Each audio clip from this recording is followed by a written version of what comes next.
Good morning all student. आज हम 10th class में लेसन नंबर 2 में और एक्सरसाइज 2.2 में हम सीखेंगे द्विघात बहुपद से शून्य निकालना।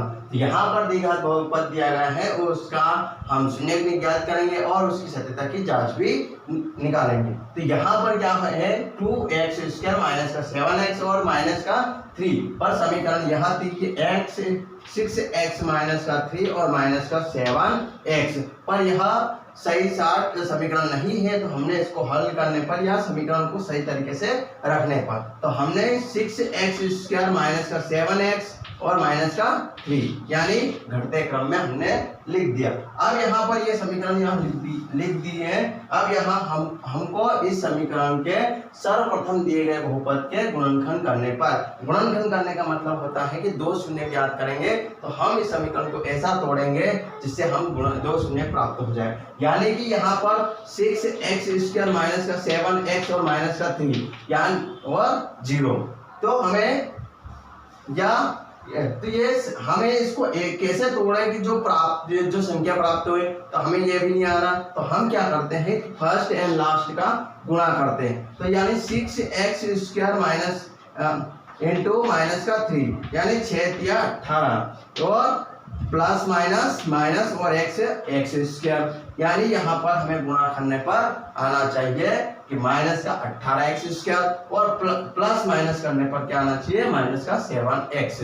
एक बार और कि हमें गुणा कर ऐसा तोड़ना है माइनस 8 को कि गुणा करने पर माइनस 18x² आए और प्लस माइनस करने पर इसका 7x आए। तो हम क्या करते हैं यहाँ पर कि हमें गुणा करने पर 18 आना चाहिए। तो 18 हमने क्या किया एलसीएम लिया 2 से ये 9 फिर 3 से ये 3 फिर 3 से ये 3। अब हम बनाते हैं कि क्या कि गुणा करने पर क्या आना चाहिए 18 और प्लस माइनस करने पर आना चाहिए 7 यानी 2 3 6 का गुणा कर 3 में करते 18 ये गुणा करने पर तो 18 पर क्या 6 में से 3 गए 7 बच रहे नहीं। तो हम क्या करते हैं 3 3 9 और 2 यानी कि 9 और 2 बनाते हैं। तो हम यहाँ पर 9 और 2 बनाया। तो यहाँ पर हम 9 दूनी 18 यानी गुणा करने पर आ रहा है 18 और प्लस माइनस करने पर आ रहा है 7। यानी अब यहाँ पर देखना है कि माइनस किसका 7 है माइनस की बड़ी संख्या माइनस की और छोटी संख्या प्लस की। तो हमें प्राप्त होगा माइनस का आंसर। यानी कि हमें ऐसी संख्या ज्ञात करना है कि जो प्लस माइनस करने पर कितना आना चाहिए माइनस का 7x यानी प्लस माइनस करने पर माइनस का 7x और गुणा करने पर इसका 18 9 दूनी 18 यानी हमें 2 डिजिट मिल रही है वो है 9 और 2। अब यहाँ पर प्राप्त करना है हमें यह देखना है कि यहाँ पर क्या रखना चाहिए यहाँ पर माइनस का। तो हमें माइनस की बड़ी संख्या रखते हैं। यहाँ पर ध्यान रखना कि हाँ यहाँ पर कौन सा चिन्ह है माइनस का। तो हमें बड़ी वाली डिजिट को हम क्या करते हैं माइनस। अगर यहाँ पर प्लस होता तो हम बड़ी डिजिट को क्या करते हैं कि प्लस रखते हैं। अब यहाँ पर 6x² माइनस का 9x और प्लस का 2x और माइनस का 3 यानी हमने 7 को ऐसा तोड़ा है यहाँ पर कि प्लस माइनस करने पर 7x आए और गुणा करने पर 18 यानी यहाँ पर आ गया है हमने हल किया। अब यहाँ पर ये ऐसे गए यहाँ पर। अब ऐसी संख्या यानी 2 2 का जोड़ा बना लेते हैं। 2 2 का जोड़ा बनाने पर अब ऐसी संख्या अब दोनों में कॉमन लेना यानी कि दोनों में ऐसी कौन से कॉमन लेंगे हम। यहाँ पर 6x² और माइनस का 9x।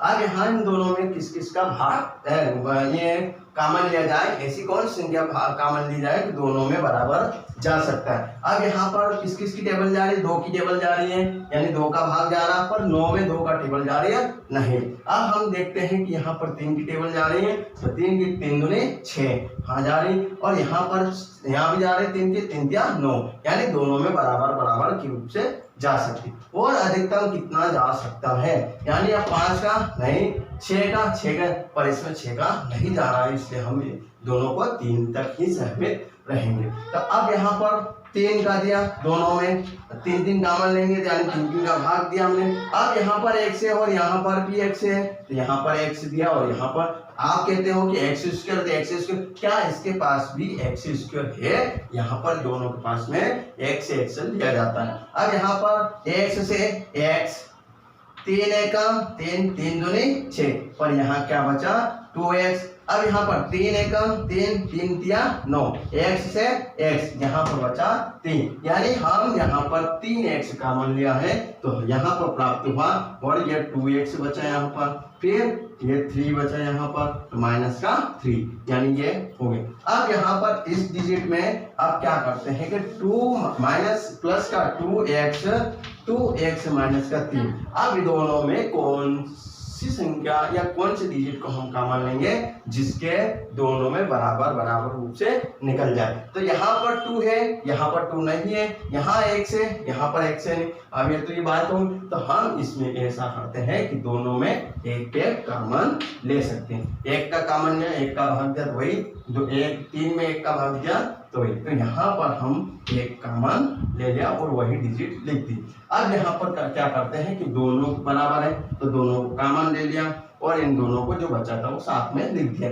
अब दोनों डिजिटों को या दोनों मानों को हम शून्य के बराबर रखने पर माइनस 2x माइनस का 3 बराबर 0 और 3x प्लस का 1 बराबर 0, तो दोनों को शून्य के बराबर रखा। तो यहाँ पर अब क्या होता है कि बराबर, मान लिया ये संख्या बराबर के 0 है, अब कोई भी डिजिट या कोई सी संख्या हम बराबर की उधर ले जाते हैं तो चिन्ह परिवर्तन हो जाता है। जैसे कि माइनस होता है तो प्लस हो जाता है और प्लस होता है तो वो माइनस हो जाता है। तो यहाँ पर प्लस की डिजिट है, हमें x का मान निकालना है तो हमें x को बराबर के इधर ही रखते हैं। तो इसलिए हम क्या करते हैं कि दोनों जो जितनी x के साथ में और जुड़ी हुई है गुणा है उन सारी संख्या को बराबर के उधर रखते हैं। तो यहाँ पर क्या करते हैं 2x बराबर ये माइनस का 3x था उधर गया तो प्लस का 3। अब यहाँ पर गुणा हो रहा है तो हम समझते हैं कि किसी भी संख्या के साथ में गुणा होता है और किसी एक संख्या को हम बराबर के उधर ले जाते हैं तो वह बटे में या भाग के रूप में चला जाता है। एक बार वो अगर किस कोई दो डिजिट या दो संख्या चर व अचर के साथ में गुणा होता है और किसी एक संख्या को हम बराबर के उधर ले जाते हैं तो वह भाग के रूप में चले जाते हैं या बटे के रूप में चले जाते हैं। तो यहाँ पर x बराबर 3/2 यानी यह हमारा आंसर है।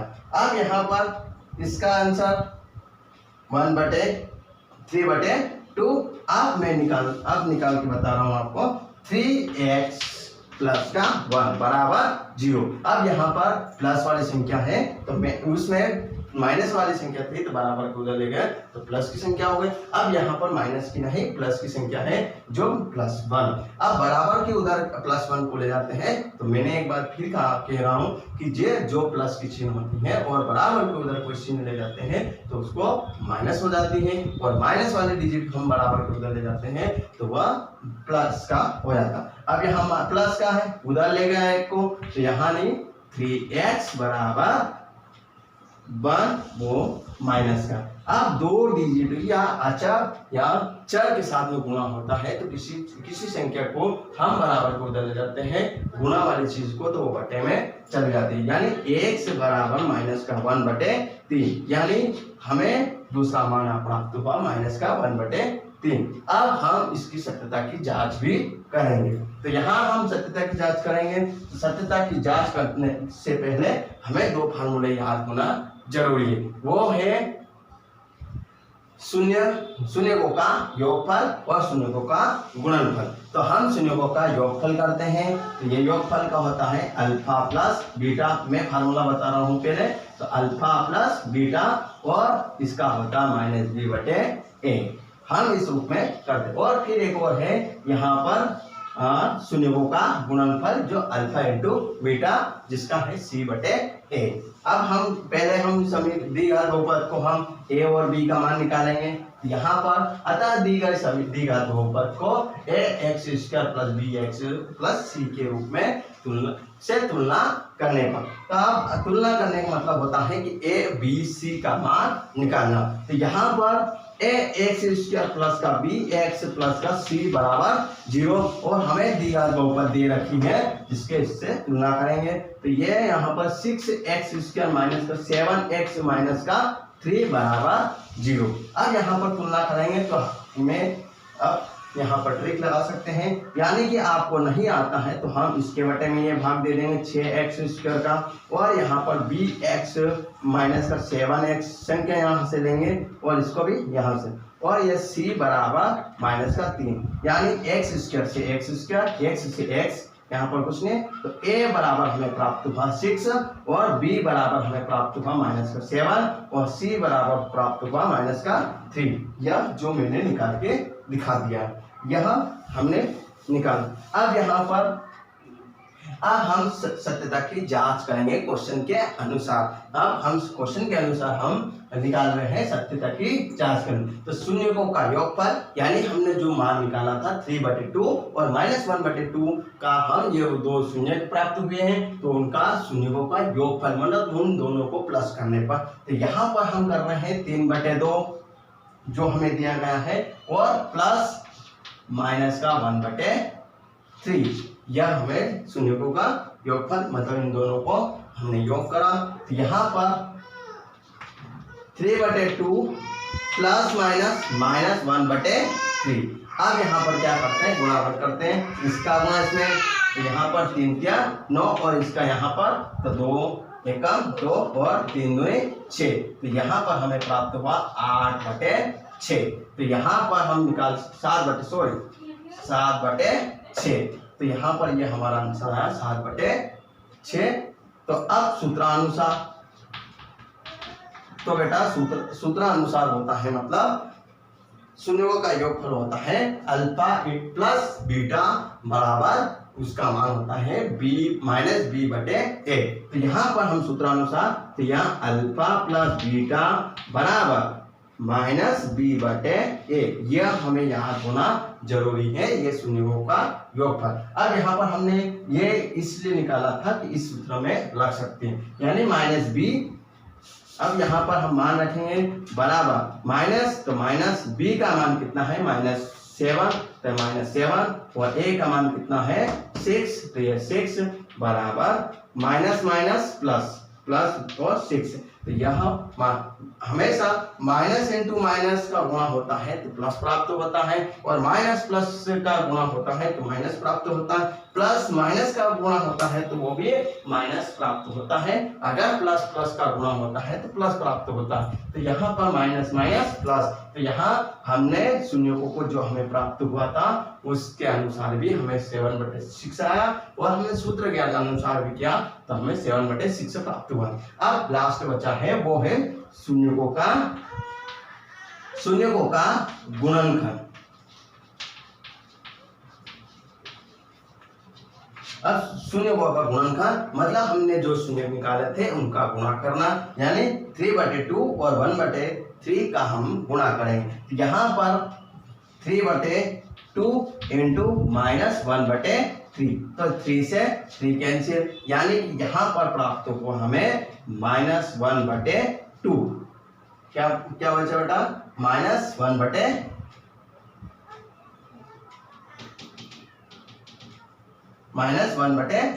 तो अब हम सूत्रानुसार करेंगे बेटा।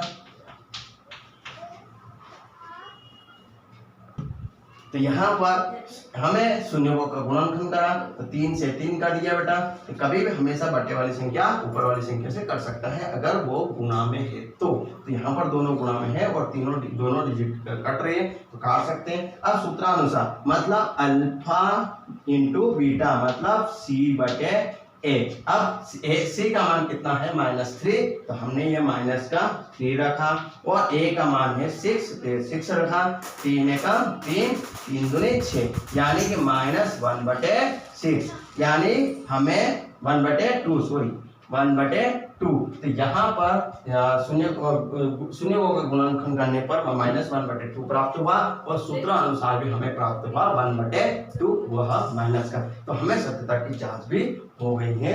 अगर आपको ये क्वेश्चन समझ में नहीं आता है तो मुझे कमेंट करके बताइए कि सर हमें यहाँ से समझ में नहीं आया, तो मैं अगले वीडियो में अच्छी तरह से आपको समझा के वीडियो बना के देता हूँ।